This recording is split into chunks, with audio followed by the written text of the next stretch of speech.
Hello everybody and welcome back to Bring Your Own Popcorn, and welcome to day number 12, the final day of this year's 12 Days of Christmas, where I watch and review a Christmas film that I have never seen before.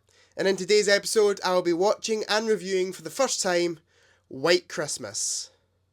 This is a film that I genuinely don't know a lot about other than the title track. I know it's a musical, I know it's got Bing Crosby in it, I know it's got Danny Kaye in it.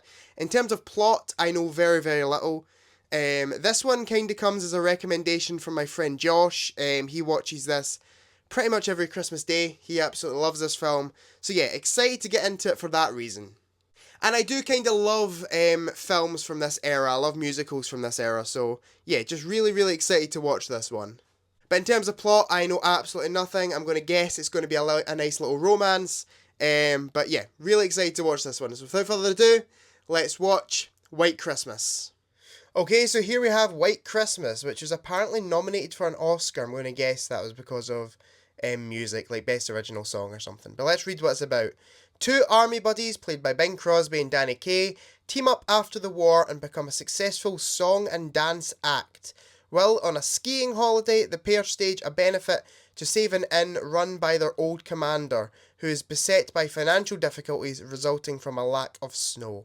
Okay, that sounds pretty interesting to me. Really excited to get into this one. It's got a 7.6 on IMDb, so I can see it's well reviewed. 1955 film. So yeah, really excited to get into this one. So without further ado, let's watch White Christmas. And you'll fall asleep, counting your blessings. The best thing happen while you're dancing. Things that you would not do at home come naturally on the floor. Handy, there's a minister handy, and it sure would be dandy if we let him make a fee. So don't you linger, your daisy. Okay, so I just got done watching White Christmas for the first time, and what a sweet way to end this year's 12 Days of Christmas. This was a really, really charming movie. I do like me an old-fashioned 50s musical, and as they go, this is a pretty good one.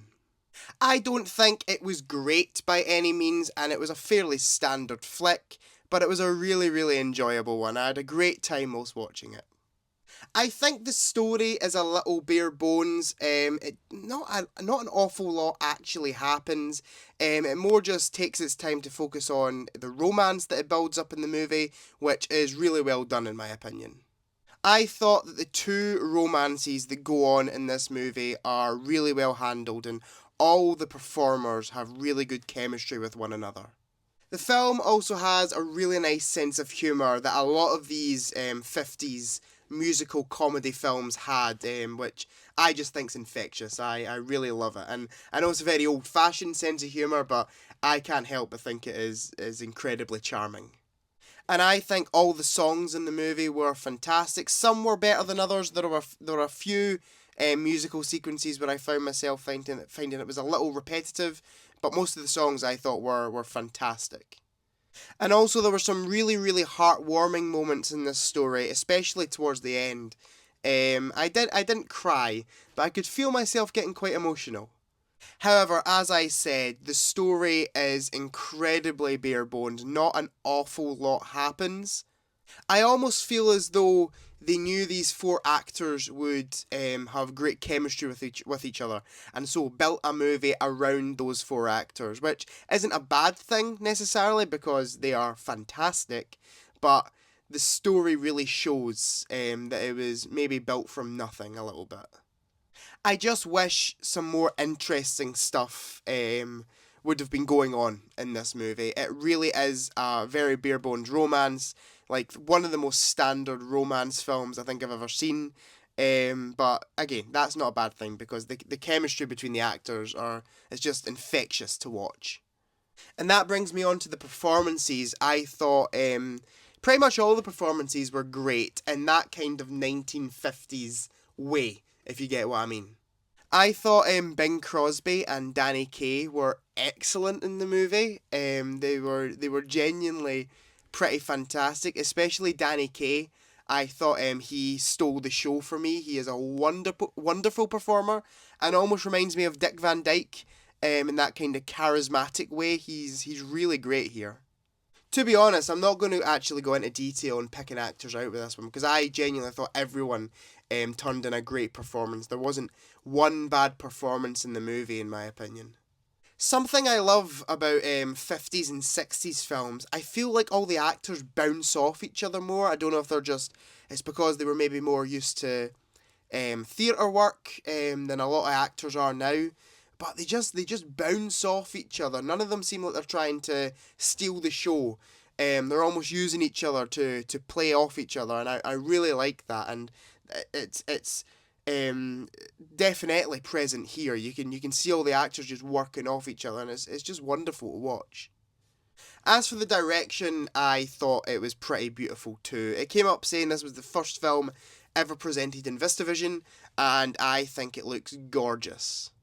The colours in the movie really, really pop.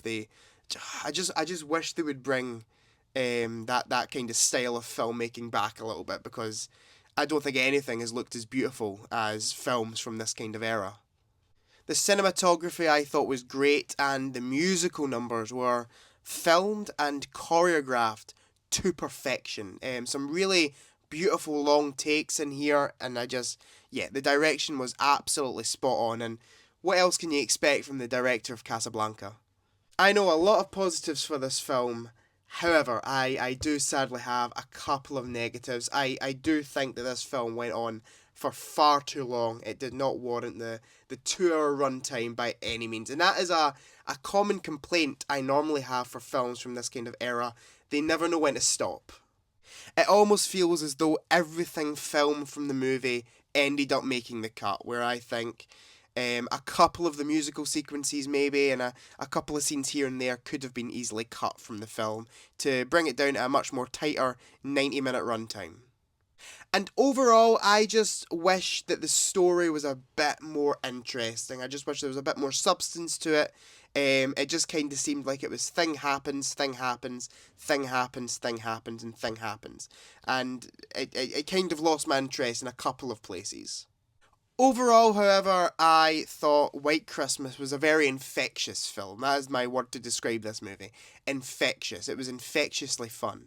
Fantastic music, beautiful direction, great performances. I just wish that the story could have been something a bit more interesting than what we got. But overall, I would like to give this one a 7 out of 10, and it gets my recommendation. But that's just my opinion. Please let me know down in the comments what you think of White Christmas. Do you love it? Do you hate it? Do you think it's just alright? I love to read your comments, and I try and respond to every single one of them. Thank you all for watching every day of the 12 days of Christmas this year. Your support means a lot more than you guys probably know. So yeah, thank you so much. And thank you for showing me such a wonderful year on the channel. You guys have gave me so much support. So thank you so much. So all I have left to say is have a very, very Merry Christmas to you and your full family. Please remember to like, comment, subscribe, share with your friends, turn on notifications, all that jazz. And I'll see you guys in the new year. Goodbye.